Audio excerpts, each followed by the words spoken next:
Hey there, Megan Jansen with Employee Wellness Solutions Network. I'm still on a mission talking to several people from all over the world, really, about health and wellness, the health and wellness industry at work, human resources, employee benefits, so many wonderful components to this industry, and I have the privilege of talking with so many. Today, I have the pleasure of speaking with Darren Steeves. Darren is in Halifax, Nova Scotia, a fellow Maritimer that I love chatting with Maritimers because I am one too.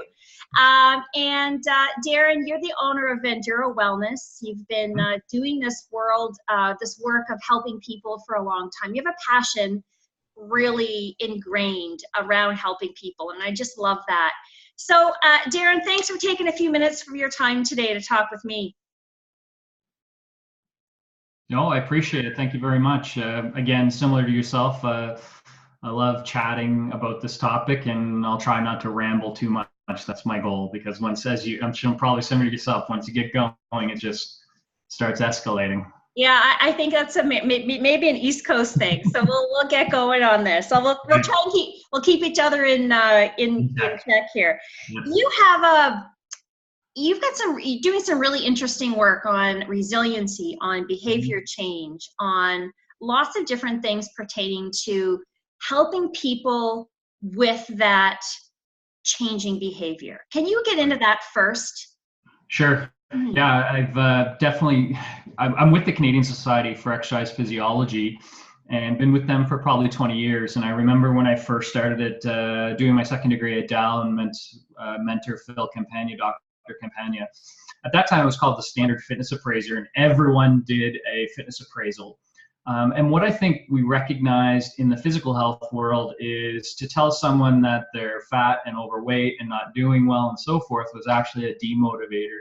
So right when I kind of was getting more involved, they moved more toward trans-theoretical model and how do we actually motivate people? So it isn't about me telling people you need to do 30 minutes of physical activity, you need to sleep 7 hours a night, you need to eat 5 and 7 fruits and vegetables a day. It was more, how do I get people ready to do that? So that's kind of sparked me on not just looking at the physiology, but actually looking at the exercise psychology or the behavioral sciences. And so it's probably similar to yourself, that's where I've spent a good chunk of the last 20 years of trying to figure out how do you get people ready to start a change or create a new behavior and make it a habit. And that's where I've done some research projects, some real publishable research projects, and then some just case studies and so forth, and ended up writing a book called Are You Ready?, which was a narrative tale of a guy who's struggling and how he figured it out. I love that. I think when we take those behavior change models to the workplace themselves, it's such a great opportunity because you have the masses of those people that we can really start to influence some change. And I love how you really brought it down to being ready to make a change, starting slowly, seeing some changes along the way, having someone feel intrinsically motivated to continue, and really having those be lifelong habits. Yeah, everyone wants to be fit, everyone wants to get their sleep, everyone wants to eat well. So it's not really about want. It really comes down to that word ready. And the reason I also like to work within organizations is because don't forget that your environment drives your behavior.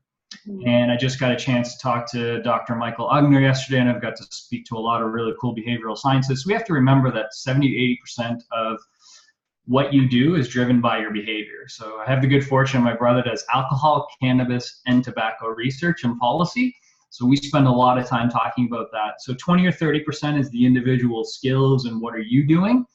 And then 80 or 70 to 80% is driven by the environment that you're in. And that's you creating your own environment. And then that's also us working with the organization to say, you want a healthy group, it's not just providing the individual solutions, it's you have to provide the environment. I love that. And also, I think it also takes into consideration that culture discussion on the environment for sure, the people in play, the supporters. I mean, I don't know how many times I've spoken on these weekly interviews with people about the importance for support. You don't have that, it doesn't really matter what you're doing. It does contribute to the environment. You agree? Yes, absolutely. Again, for example, I believe leadership is a foundational component for someone to be resilient or healthy within an organization. So even if I go in and do my 8-week course, which I've had success with, or we do the resiliency research with the university students, if they're soaked in an environment that doesn't allow them to be resilient, the battery will decrease really quick. So the analogy I use is you can be, a really fit dolphin eating the best dolphin food, but if you're in a crappy ocean, you're going to die. So it doesn't matter how resilient the dolphin is if it's soaked in that environment. So I've turned down 2 contracts recently just because they weren't ready to change the environment. And I was basically saying, when you're ready to tackle both sides, then I'll come back in. So yeah, I'm a pretty big proponent of, are you ready to tackle the environment? And then is the individual ready, and how do we do that? That's amazing. You can really see how both sides are so important when we're trying to influence behavior change and healthy behavior adoption within an organization. I'm still a fan of helping the individual. So I wrote a 150-page paper with 3 other people called Behavioural Engineering. So there are still certain skills that can be learned by the individual to make this behavioral change into a habit. So how do we get people to see exercise similar to brushing their teeth? Because everyone brushes their teeth in the evening and they don't even think about it. So how do we do that with exercise? And within the paper, we talked about a vibe model, set a vision for yourself, look at your internal values, what are your barriers, and then set a goal. I believe it's a fool's fallacy to start by setting a goal. But unfortunately, in the last 30 years, we've all been acclimatized to set a goal. And you haven't done the lead up work prior to that. And same as the organization, but we're talking about the individual. And that's one thing I keep hitting home, is to do that lead up work prior to setting a goal. I think that also speaks volumes with how we are. I think as a society, we're that quick fix. It's an immediate, we just want to see things immediately. And I mean, this market is massive. The health market is massive for different things that can be the magic bullet, to help people. But there's no sustainability with that. We're talking about true sustainable changes. So one of the foundational components of that behavioral engineering paper is normalization of failure. So one of the things that when I used to work with a lot of individuals, or when I'm working with a group, is we're going to fail. Get ready for it. But that's part of this learning process towards success. And I was just talking to an Olympic coach this morning, talking about how do we make people see that, it's not big grief and you don't fall into a hole for a long period of time. This is just part of a process towards winning, as opposed to, oh, here I go again, I've failed. So we spend a good chunk in that paper was just, it's beyond a white paper. It was a lit review to say, we need to normalize failure a little bit more, because how many times have I sat with someone and said, oh, I've done 22 of 22 days on my mindfulness app. And I said, well, what happens when you miss 3 days? Well, I'm not going to miss 3. Yeah, you're going to miss 3 days. So what are we going to do when that transpires? And that's that barriers of being successful and what happens when we do that. And so I think if we can get over those couple things, it really will help people be more. And that's where we come back to what's your purpose, what's your vision. And if it's tied to that, then you're more likely to come back to it. Well said. My goodness. I look forward to reading this paper. I do have such an interest in this exact topic. And thanks for sharing that. Healthy people are happy people. That's one of your sayings, one of the things that, I think that it's evident that you love what you do. Healthy people are happy people. How do you frame that into, programming for employers? Yeah, so one of the things that I'm working on right now with a large employer is developing their assessment tool. So we're trying to figure out, how do we actually assess happiness? How do we actually assess the things that they want to change? And again, you're in the literature, I'm in the literature. We certainly know that there is a link between health and happiness. So we can go simple, like I'll go back to my physiology degrees and I just finished a run 10K, so you probably still see a little bit of sweat happening. but we do know that the hormones are released. So even if we look at the physiological aspects of exercise or getting your sleep, then it actually helps with the happiness, besides looking at mindfulness and some of the other psychological positive self-talk that you can have.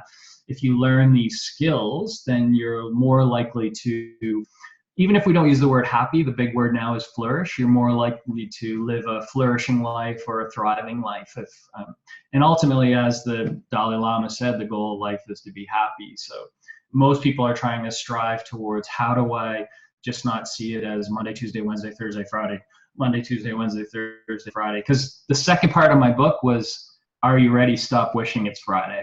So that's the second line in how I titled my book, just because I got fatigued on hearing people saying, oh, I wish it was Friday, so living in the moment. So again, the individual plays a role in that, and then the organization plays a role in that. And as we know, if we can actually improve this flourishing, this happiness, it actually leads to productivity, which is good for the organization, because most businesses are, trying to sustain themselves and increase, revenues and so forth, so everyone can keep a job. Mm-hmm. So that kind of cascades and links towards that. And I mean, who doesn't like to be happy? Yeah, that's a great, well said. Absolutely. Darren, you've definitely shared some amazing things today. Do you have any final thoughts, final strategies, final things that you might want to share as we tie up our discussion today? Yeah, I'm going to go back to a couple things. One is the setting goals. So I just met with a venture capitalist, and he really liked this idea because I'm working on an IT project with behavioral science, which isn't the story. The story is, I talked to him, he said, I get it. He said, I started this running program. I was going to do this 10K race, and I did the 10K race, and I said, stop. I said, you haven't run since, have you? And he said, nope, I haven't. Because he didn't look at running as part of becoming who I am. And the other story I tell is, when I go home to St. John, our hometown, at Christmas, when I get up in the morning, my mother says to me, when are you going to the gym today? When are you going to run? Because we need to plan some stuff.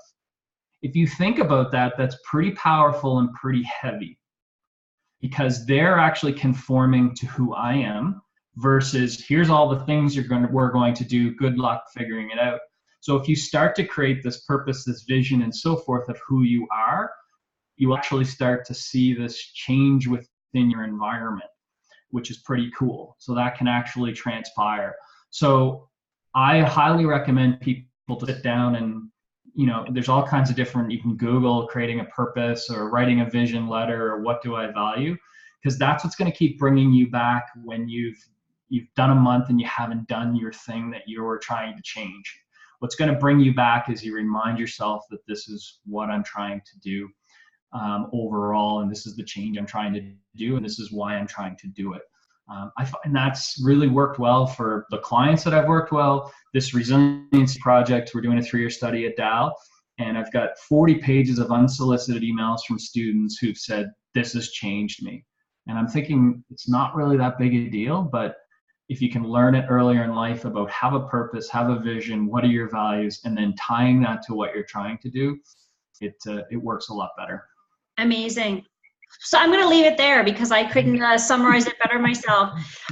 From one maritimer to another, thank you for sharing your passion with me today. Really, really appreciate it. Thanks.